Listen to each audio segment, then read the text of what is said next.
உலக வரலாற்றையே புரட்டி போட்ட ஒருத்தரை பற்றி தான் பார்க்க போறோம். அவர்தான் காரல் மார்க்ஸ்.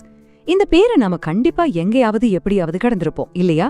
சிலருக்கு இவர் ஒரு மாபெரும் புரட்சியாளர், இன்னும் சிலருக்கோ இவர் பயங்கரமான ஒரு சர்ச்சைக்குரிய சிந்தனையாளர். உலகத்தோட அரசியல் பொருளாதார சித்தாந்தங்களை தலைகீழா மாத்தின ஒருத்தர்னா அது இவர்தான்.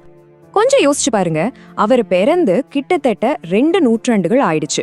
ஆனா இன்னைக்கு வரைக்கும் இந்த நவீன உலகத்தோட அரசியல் மற்றும் பொருளாதாரத்தை ஒரு தனி மனிதனோட சிந்தனைகள் மிகப்பெரிய அளவுல வடிவமைச்சுக்கிட்டு இருக்கு.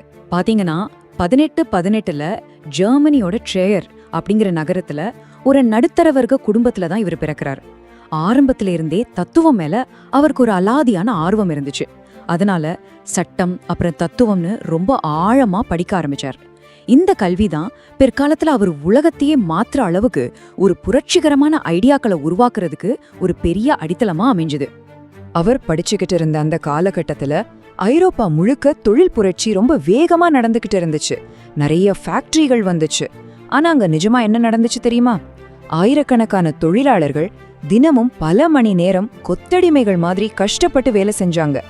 ஆனா அந்த உழைப்பால வந்த மாபெரும் லாபம் எல்லாமே அந்த ஃபேக்டரி ஓனர்ஸ்னு சொல்லப்படுற ஒரு சில பணக்காரர்கள் கைக்கு மட்டும்தான் போச்சு. உழைச்சவன் கூலியா நின்னா, ஆனா முதலாளிகள் பெரிய அளவுல லாபம் பார்த்தாங்க. இதையெல்லாம் நேர்ல பார்த்த மார்க்ஸ் அவருக்குள்ளேயே ஒரு மிக முக்கியமான கேள்வியை கேட்டுக்கிட்டார். கடுமையா வேலை செய்யறவங்க ஏன் எப்பவுமே ஏழைகளாகவே இருக்காங்க? இந்த ஒரு கேள்விதான் நிஜமாவே உலகத்தை மாத்த போற அவரோட பெரிய தத்துவத்துக்கு ஒரு ஆரம்ப புள்ளியா, ஒரு விதையா விழுந்துச்சு. இந்த இடத்துல ஒரு சுவாரஸ்யமான விஷயம் என்னன்னா, கம்யூனிசம் அப்படிங்கிறதுக்கான அவர் கொடுத்த அந்த அசல் விளக்கம் தான்.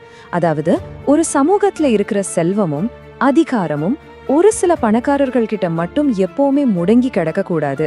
அது அந்த சமூகத்துல இருக்கிற எல்லாருக்கும் சரிசமமா பகிரப்படணும். இதுதான் அவர் உருவாக்குன அந்த கொள்கையோட ரொம்ப அடிப்படையான ஒரு கட்டமைப்பு. இத உலகத்துக்கு உரக்க சொல்றதுக்காக 1848ல தன்னோட நண்பர் ஃப்ரெட்ரிக் ஏங்கல்ஸ் கூட சேர்ந்து ஒரு உலக புகழ் பெற்ற புத்தகத்தை வெளியிட்டார். அதுதான் கம்யூனிஸ்ட் கட்சி அறிக்கை. அதுல அவர் வச்ச ஒரு முழக்கம் உலகத்தையே உலுக்கிச்சு. உலக தொழிலாளர்களே, ஒன்றிணையுங்கள்.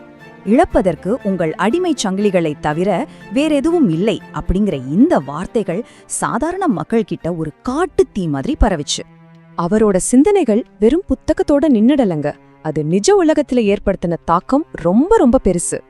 சோவியத் யூனியன், சீனா, கியூபா மாதிரியான நாடுகள் மார்க்ஸோட இந்த ஐடியாக்களை எடுத்துக்கிட்டு பெரிய அளவிலான புரட்சிகளையும் அரசியல் மாற்றங்களையும் கொண்டு வந்தாங்க. ஒருத்தரோட எழுத்துக்கள் எப்படி தேசங்களோட அரசாங்கங்களையே மாத்துச்சு அப்படிங்கிறதுக்கு இதெல்லாம் ஒரு நேரடி சாட்சி. இந்த 2 விஷயங்கள் ரொம்ப அழகா காட்டுதுன்னா, மார்க்ஸை பொறுத்த வரைக்கும் உலகத்துல 2 முற்றிலும் மாறுபட்ட பார்வைகள் இருக்கு. ஒரு பக்கம் ஏழைகளுக்காகவும் தொழிலாளர்களுக்காகவும் சிந்தித்த மாபெரும் மனிதர் அப்படின்னு அவரை கொண்டாடுறாங்க. ஆனா இன்னொரு பக்கமும் அவரோட சிந்தனைகளை செயல்படுத்த முயன்றதுனாலதான் பல நாடுகள்ல அது சர்வாதிகாரத்துக்கு வழிவகுத்துச்சு அப்படின்னு ரொம்ப கடுமையா விமர்சிக்கவும் செய்றாங்க. எந்த பக்கம் பார்த்தாலும் இந்த விவாதங்கள் இன்னமும் நடந்துகிட்டு தான் இருக்கு. ஆனா இந்த கடுமையான விவாதங்களுக்கும் சர்ச்சைகளுக்கும் நடுவுல நாம மறுக்க முடியாத ஒரு உண்மை இருக்கு. மார்க்ஸோட எழுத்துக்கள் இந்த உலகத்தை சமத்துவம், தொழிலாளர் உரிமைகள், அப்புறம் சமூக நீதி இதையெல்லாம் பத்தி ரொம்ப ஆழமா யோசிக்க வச்சுது.